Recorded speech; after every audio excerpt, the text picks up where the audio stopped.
This is KTBS 3 News Weekend. Good evening. Thanks for joining us. I'm Carmen Lofton. Good evening. Thanks for joining us. I'm Carmen Lofton. Thanks for staying with us. I'm Carmen Lofton.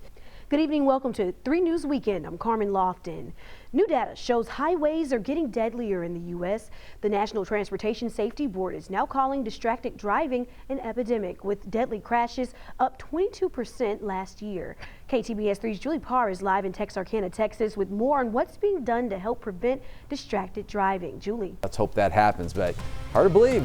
December 21st was the first day of winter. Now it's over. Yeah, it's over. But hey, we're going to have that good weather coming up. Thank you, Skip. And thank you for joining us. We'll see you next time. Bees like these are extremely important for agriculture. Without them, plants and vegetables wouldn't be able to be pollinated, and that's a major hit to our food supply. Scientists say that some common pesticides can be harmful to bees. So the next time you're in your garden, be mindful of these small but powerful insects. One of the biggest events in Arkansas, the Magnolia Blossom Festival and World Championship Steak Cook-Off, is a springtime tradition. Grillers from all over the country compete each year, but city leaders say they're not the only winners. KTBS 3's Julie Parr is live in Magnolia, Arkansas, with more on the festival's economic impact. Hey, Julie. And Carmen, I think they're lining up for the steaks right now, so I'm going to go ahead and send it back to you. Well, she took the words out of my mouth. I was going to ask for some ribs or something, Let's right? Go. Thank you, Julie. Oh, yeah, spring football, spring games all around the Arklatex. We'll have those highlights for you coming up. All right, thank you, Alex. And it's so nice to have you here on the weekend show. It's so great to be here, Carmen. All righty. Thank you, Alex. Up next, it looks real, but it's not. A lesson that could save lives. We'll explain when KTBS 3 News Weekend continues. Thanks for staying with us. I'm Carmen Lofton. It's an unexpected social media post. Former President Donald Trump saying he expects to be arrested on Tuesday and calls for protest. This comes as New York law enforcement prepares for a possible indictment after a years-long investigation into the former president's alleged role in a hush money scheme and cover-up.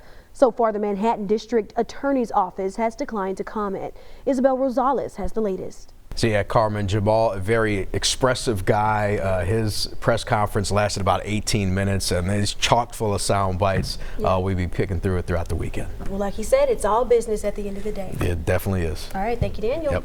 Well, when we get back, we'll keep you updated on what's going on around the Arklatex. Still to come, the Shreveport Fire Department gave Shreveport residents a look at what it's like to be a firefighter. Plus, Operation Clean Sweep in Bossier. Ahead, more on the effort to keep Bossier looking beautiful. The polls are closed and results are coming in for elections in Louisiana. Thanks for joining us. I'm Carmen Lofton.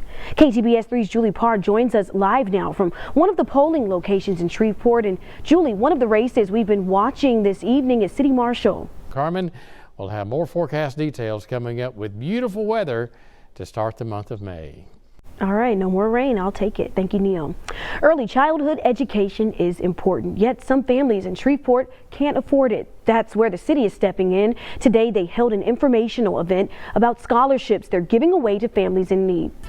In news around the world, as violence in Sudan intensifies, the Pentagon successfully evacuated U.S. Embassy staff. Hundreds of people have been killed as the fighting in Sudan between military factions enters its second week. In a statement following the evacuation, President Biden confirmed that the U.S. was, quote, temporarily suspending operations at the embassy.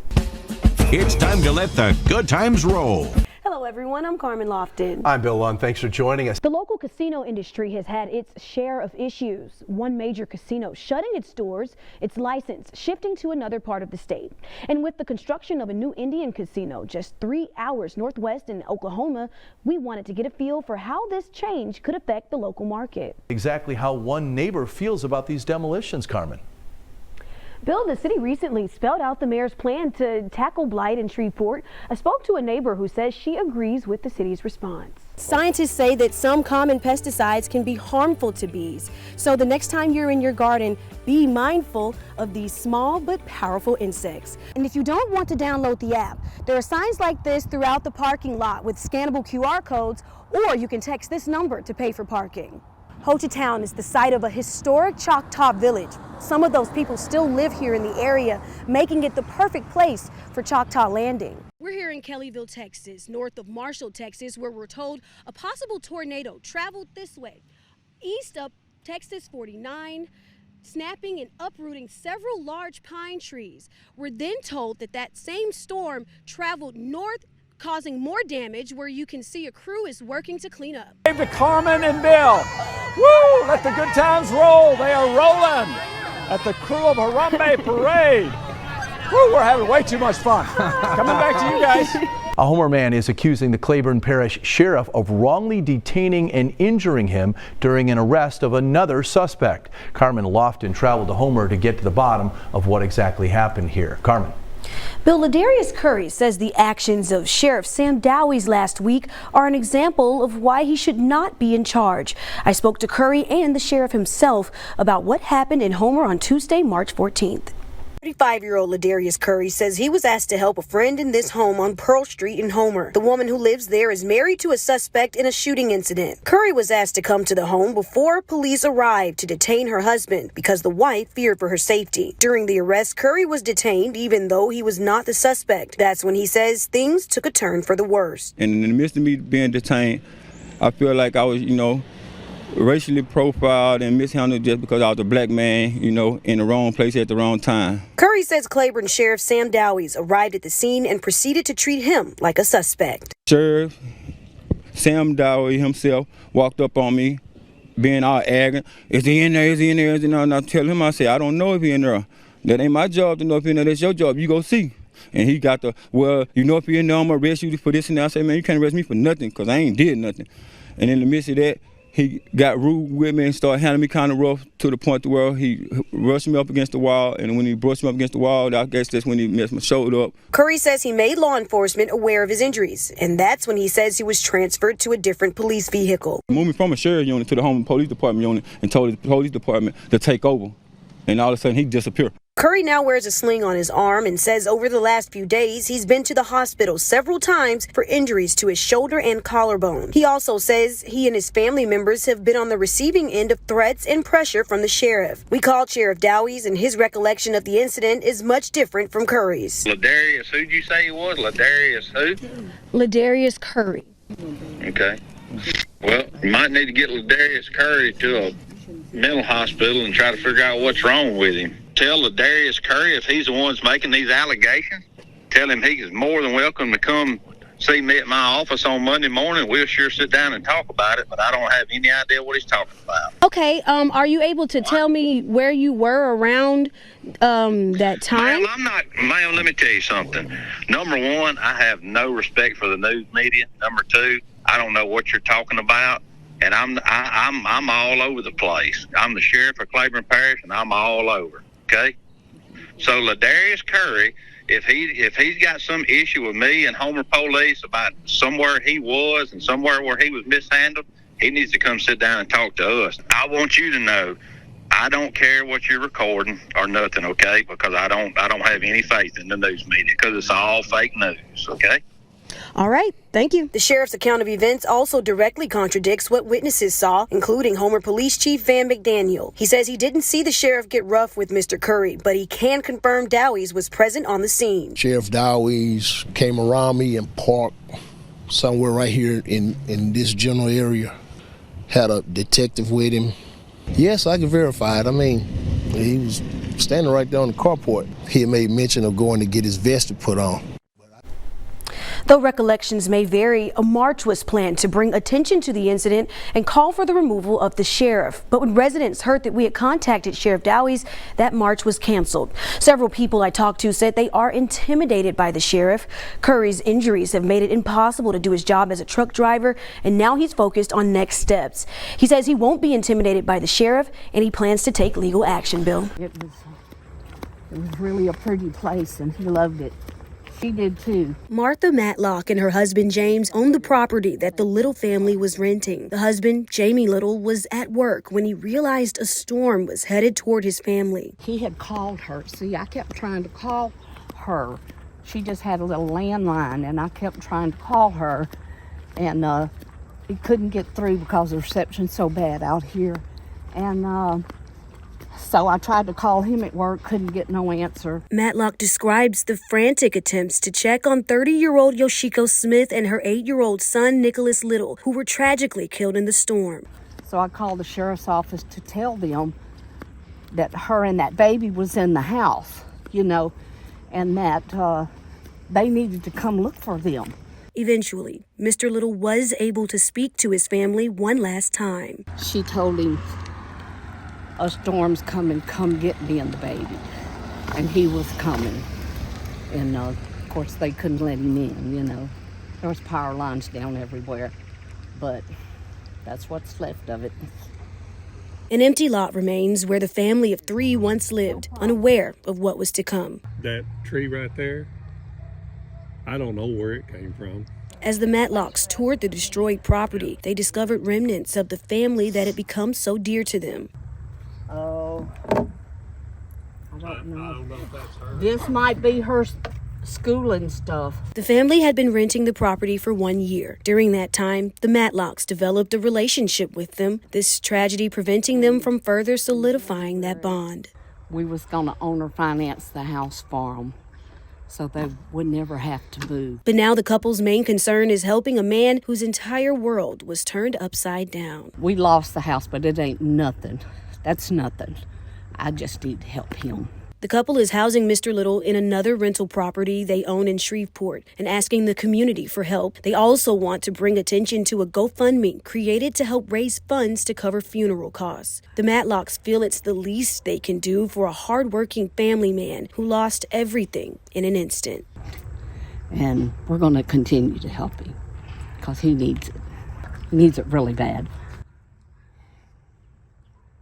Today, we are here to demand justice for Alonzo Bagley. This family says they've been left with more questions than answers in the week since their loved one was killed. 7 days ago, Alonzo was murdered. He was taken. For what? We're lost. We have so many questions that we don't have answers to. Following a press conference with lawyers and activists, No justice! No peace! They took their message to the streets. Say his name! Alonzo Bagley! Say his name! Alonzo Bagley! The goal? Put pressure on the Shreveport Police Department and demand the release of body cam footage. 43-year-old Alonzo Bagley was shot and killed at Villa Norte Apartments. He was running from his apartment when SPD officer Alexander Tyler shot him in the chest, according to state police. Bagley was taken to a hospital where he died. It was later discovered he was unarmed. Still have to finish and conclude this investigation. Authorities still haven't said why the officer discharged his weapon in the first place. Release the tape! Release the tape! While Officer Tyler remains on administrative leave, impassioned pleas were brought right to SPD's front lawn. Release the tape! Release the tape! Release the tape! Hands up! Don't shoot! Hands up! Don't shoot! But right now, we're demanding two things. We're demanding a promise that when this officer is charged, he'll be immediately fired. And we're demanding a conversation on policy within this department so that this does not happen again. For now, it's a waiting game as this family rallies together for justice. Don't shoot! No justice! No peace! Carmen Lofton, KTBS 3 News. A Caddo Parish judge pumped the brakes on the opening of an adult store in Shreveport and forced 2 more to close their doors. That's all pending a November 14th hearing. It comes amid a lawsuit from the city in opposition from residents who say they don't want that kind of business in their area. KTBS 3's Carmen Lofton is here to break down this controversy. Carmen. A judge has just approved the city's request for an injunction to at least temporarily stop the Hustler Hollywood store from opening. It's a small victory for those who say they never wanted the store to open in the first place. We're for economic development, yes, but that's not economic development. Residents of West Shreveport say they were blindsided by the opening of an adult store. Because something is wrong with this, that something can just slip under the radar. And they aren't the only ones. In a lawsuit filed this week, the city of Shreveport accuses 3 businesses of falsely claiming to be average retail stores instead of sexually oriented adult stores, which require a special permit. Hustler Hollywood and 2 Cindy's adult store locations are now closed thanks to a judge. There's going to be a 100-foot high sign that says Hustler Hollywood. It's a victory for concerned citizens like Brad Buckman. And so the first thing people are going to see when they come into the city of Shreveport is a big Hustler Hollywood sign. With help, he's gotten about 1,500 people to sign petitions against the store. This has always been about the location. It's just not properly located in West Shreveport. City Council candidate Derek Henderson has also done work to keep the store from opening. It looks like our efforts is going to pay off, and hopefully, we'll be victorious in our pursuit. Another argument against the store is its proximity to nearby Turner Elementary and Huntington High School. We have schools there. We have young people. We're concerned about how they are being raised. Pending a hearing in a few days, it's now a waiting game to see if these concerned residents will get exactly what they want. We want what's right for us.